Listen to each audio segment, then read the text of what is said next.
So, are you planning to immigrate here in Canada as a permanent resident? If yes, then you should know that English language test is a very important factor to consider if you're planning to move here in Canada.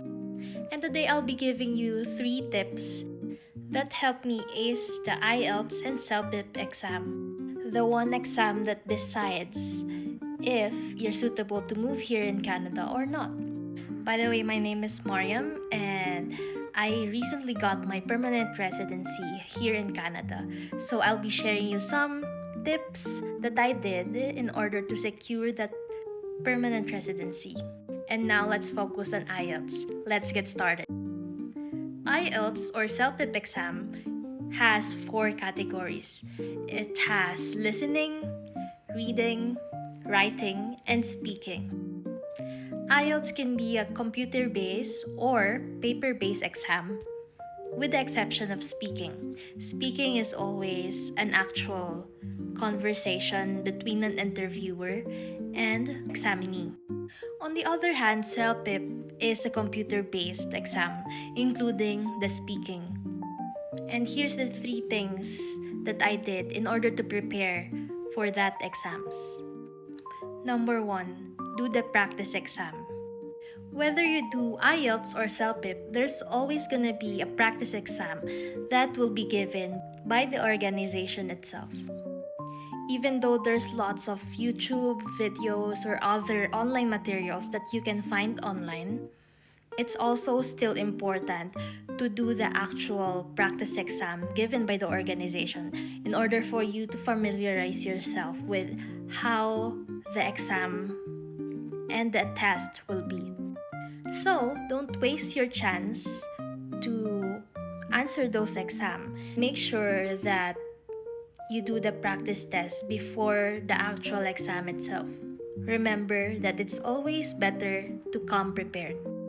Number 2, one of the hardest parts categories of the exam is writing. So it's important that you practice your writing, especially how time pressured it is. One thing that helped me with the writing exam is I always keep in mind that structure is very important in writing your essay. With that, I use a 3-part structure in all of my essays and letters, where I use a minimum of 3 paragraphs in each exam.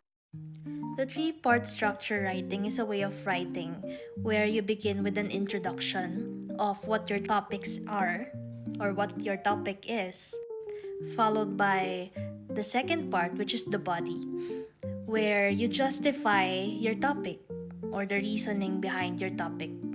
And lastly, the third part is the conclusion, where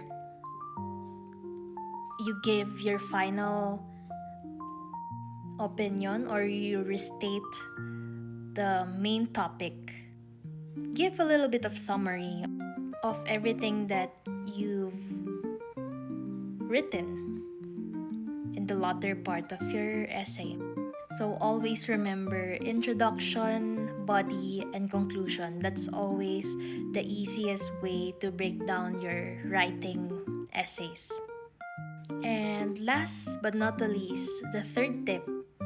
This will focus on speaking.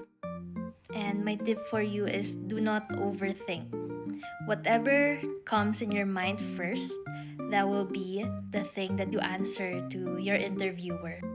Because if you overthink, that's the time that you're gonna have mental blocks. So whatever comes to your mind first, just go with the flow and just go with that. It's also important to just be natural and do not panic when you're answering. And speak slowly. Try to speak at your natural pace. Don't rush. And remember to pause when you're answering or before you answer. Do not stress too much with your accent, even though you have your Filipino accent or any accent that you have.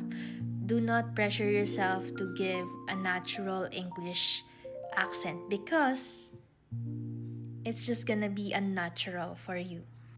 So just be confident with yourself. What matters most is you convey your message to the interviewer. Focus on answering what their question is.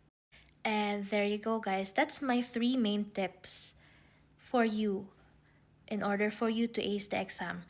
Remember, do not overthink. You need to practice because practice makes better.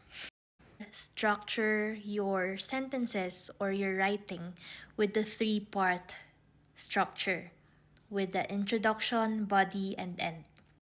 Hope this helps you. If you want to know more tips, just follow me for more. See ya!